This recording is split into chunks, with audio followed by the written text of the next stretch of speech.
Magandang araw mga kaibigan. Good news po ito.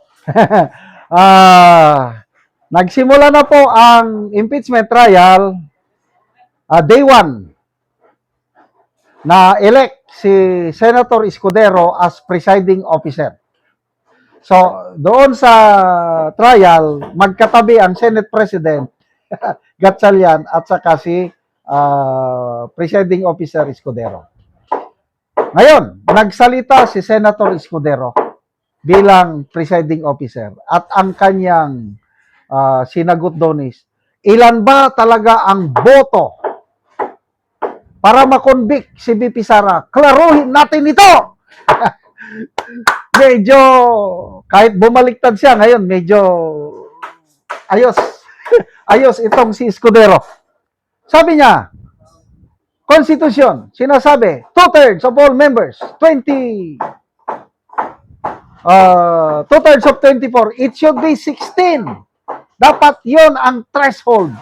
Otherwise, kung magsasalita ang Supreme Court at ibahin niya, that's the only time na tatalima tayo sa Supreme Court. Kung ang Supreme Court tahimik, hindi magsasalita, as we start the impeachment trial, ang threshold of conviction, it should be 16.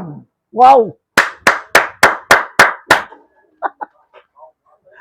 Salamat, Senator Escudero.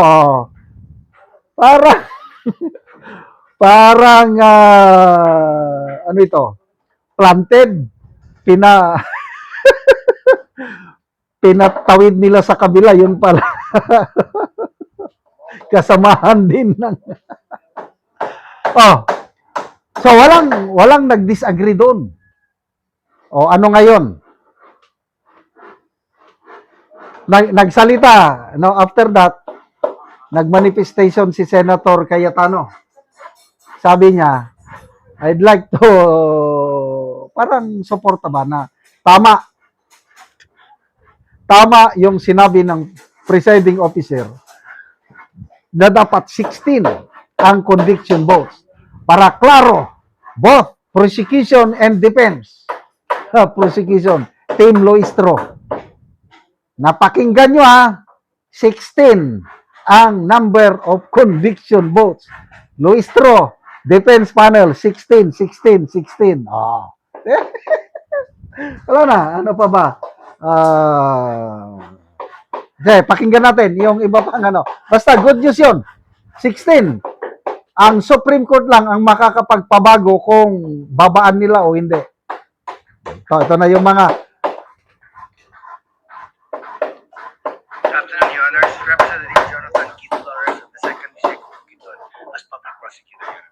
mga prosecutors, nagpapakilala. Good afternoon, Your Honors. Representative Isabel Maria Jorge Zamora from the Lone District of San Juan City as public prosecutor. Good afternoon, Representative Terry Don of Bicol Saro Party List. We are ready, Your Honor. Maraming salamat po. Good afternoon, Your Honors. Representative Ramon Rodrigo L. Gutierrez, Moderator Party List, respectfully entering appearance for the public prosecution. Good afternoon, Your Honors. Representative Lordan Swan of the 1st District of Cagayan de Oro City, respectfully appearing for the prosecution. For the record and for the information of our prosecutors, the term used in our rules for the public prosecutors, as you so mentioned, should be panel of prosecutors of the House of Representatives, and insofar as I've been hearing the term private prosecutors, the private lawyers will be referred to as counsel for the prosecutors. Yun. You may proceed. Good afternoon, Your Honors. I'm Attorney Lorna. Yan, Attorney Kapunan.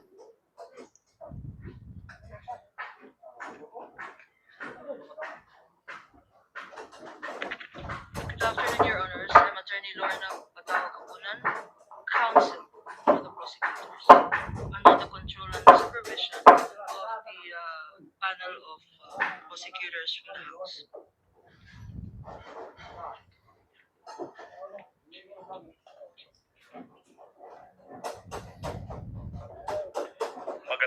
hapon. Ako po si Attorney Armando Virgil D. Libutan ng Sapayan Lim Alvarez ng Libutan Law Offices for sa Legal Law from Cebu City. We are under the direct control and supervision of our honorable prosecutors from the House of Representatives. Ready, you are.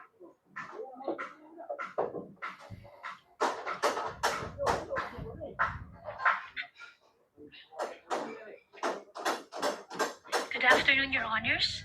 I am Miss Sancho Divina Gracia of the Co and Divina Gracia Law Offices, and I am respectfully entering my appearance as counsel for the prosecutors.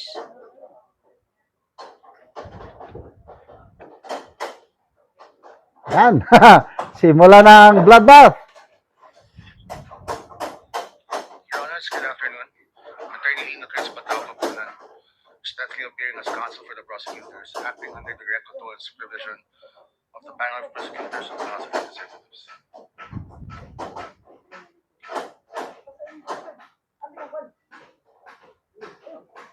Anyway, You, private prosecutor?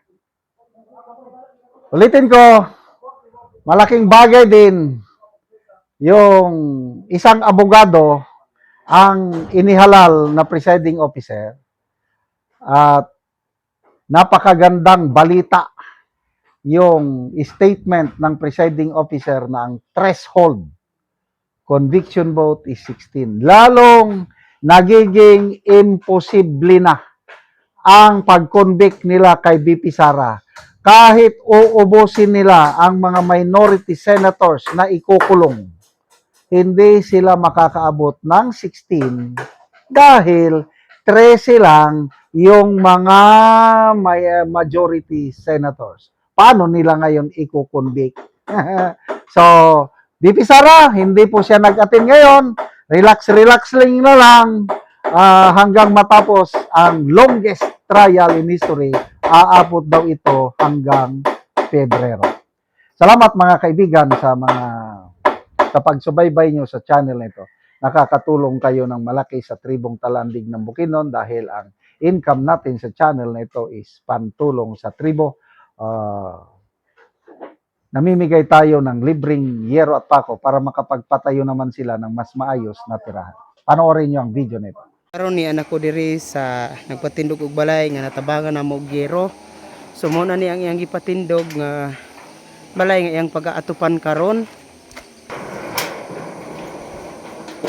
So mo na ni ang yero nga among gihatag.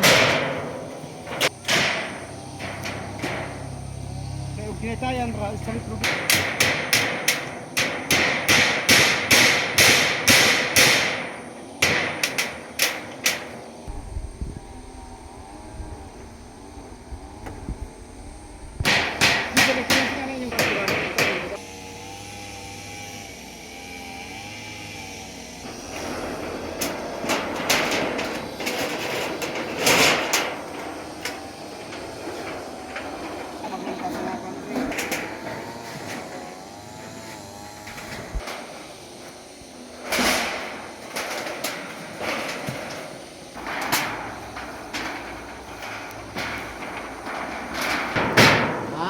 ug karon humanagid sa pag-atop ang ginatabang nga yero. Makita gid nato nga nakatop na sila. May buntag, pasalamat sa Ginoo ug salamat sa gihatag nga sin ug sa gigamit ani nga tawo sa paghatag sa sin.